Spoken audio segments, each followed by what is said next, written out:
ఈ రోజే డౌన్లోడ్ చేయండి. మీ ఫేవరెట్ షోస్ చూడండి. నువ్వు చెప్పవని అర్థమైందిలే. ఓకే, నేను బయలుదేరతాను.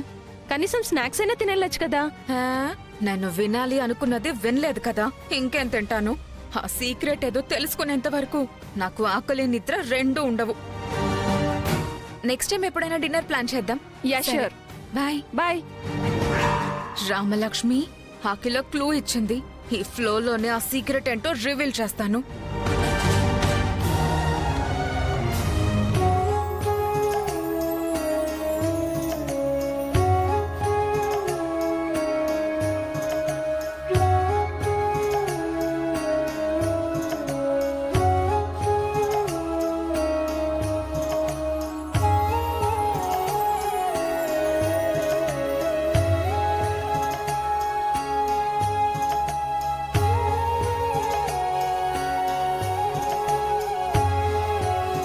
ఏమైందండి? కళ్ళల్లో ఆ నీళ్ళేంటి? ఏం లేదు.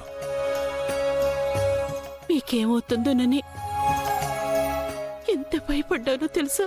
ఈ గుండె ఆగకుండా చూసుకోవడానికి నువ్వున్నావు కదా జానకి.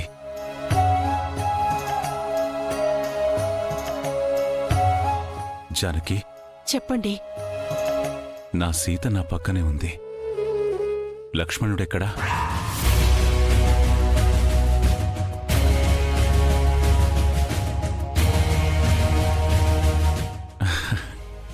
శివయ్య రాలేదే అని అడుగుతున్నాను.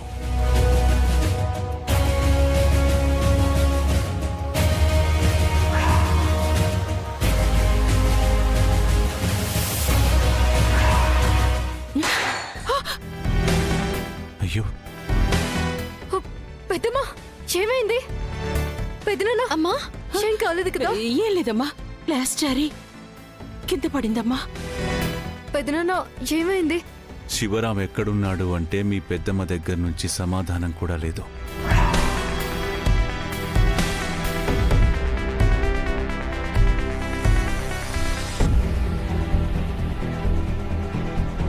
ఎక్కడున్నాడమ్మా?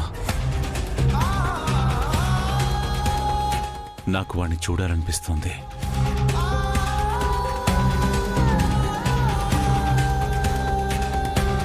చెప్పమ్మా రామా, మీ బాబాయ్ ఎక్కడా? అది నిన్నటి వరకు మీ దగ్గరే ఉన్నారు నాన్న. కానీ షాప్లో వ్యాపారం, పొలంలో పనులు ఆగిపోతున్నాయని మేమే ఇంటికి పంపించాం కదమ్మా. అవునండి, ఇంటికి వెళ్ళాడు. అలాగా? అవును పెదనాన్న, ఇప్పుడే నాకు ఫోన్ చేసి మీ గురించి మాట్లాడారు. ఫోన్ చేసినప్పుడు ఫోన్ నాకు ఇవ్వాల్సింది. నేను మాట్లాడేవాడిని.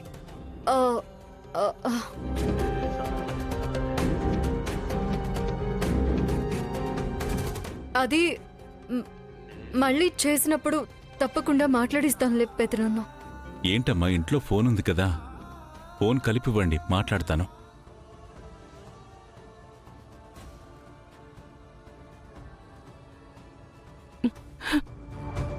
ఇంట్లో లేని శివరాంతో ఇలా మాట్లాడతారు? చెయ్యమ్మా. చేస్తున్నాను పెదనాన్న, చెయ్యి.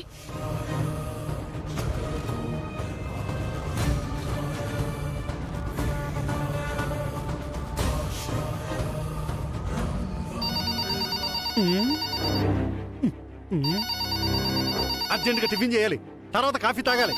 అసలు ఇంత బిజీగా ఉంటే నాకే ఈ ఫోన్లన్నీ వస్తాయేంటి? అబ్బాబాబాబాబా. హలో,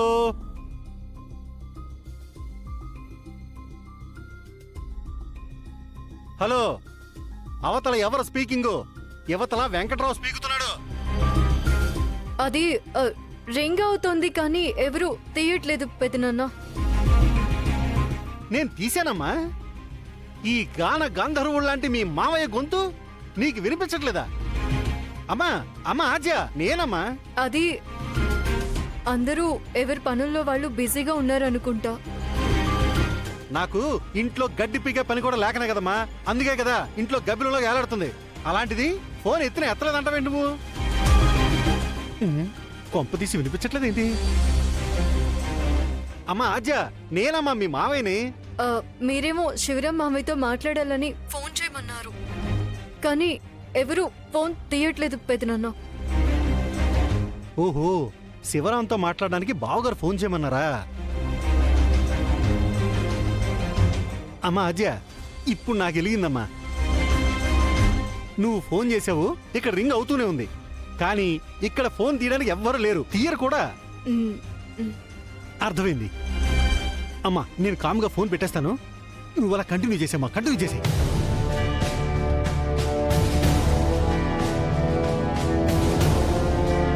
వామ్మో, కొంచెం ఉంటే ఈ అజ్ఞాని ఆవేశపరుడు వెంకట్రావు వల్ల అందరూ అడ్డంగా దొరికిపోయేవాళ్ళు. వామ్మో. నిజమే, నేను కూడా లేను కదా. పాపం ఒక్కడే అన్ని పనులు చూసుకోవాలి. బంధాలకి బాధ్యతలకి అంత విలువిస్తాడు వాడు.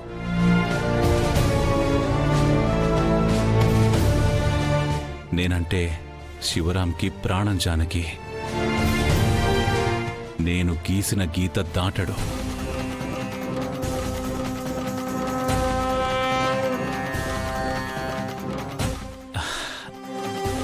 అలాంటివాడు నా తమ్ముడవడం నా అదృష్టం.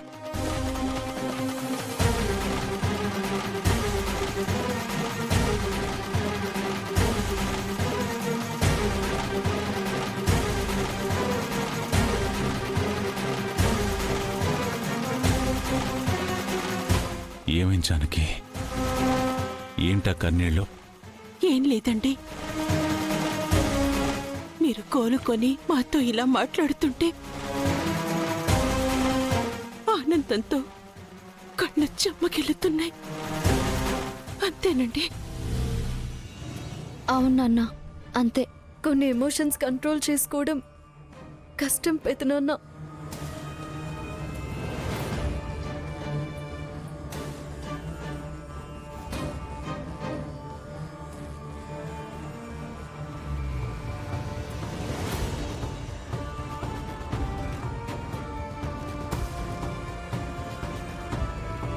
బాబాయ్ని కలవరిస్తున్నారు, కానీ ఇంట్లో లేని బాబాయ్ ఉన్నట్టు ఎన్ని రోజులు నమ్మించగలం?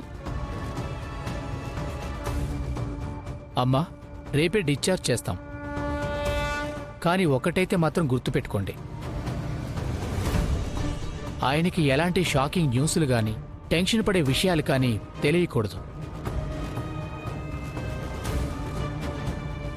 ఆయనకు క్యూర్ అయ్యేంత వరకు ఒక చిన్న పిల్లాడిలా చూసుకోవాలి. ఓకేనా? సరేనండి. ఆయన హాస్పిటల్ నుండి ఇంటికొచ్చేంత వరకు నమ్మించగలం. ఇంటికొచ్చాక మీ బాబాయ్ ఇంట్లో లేకపోతే మోసం చేసిన వాళ్ళం అవుతాం.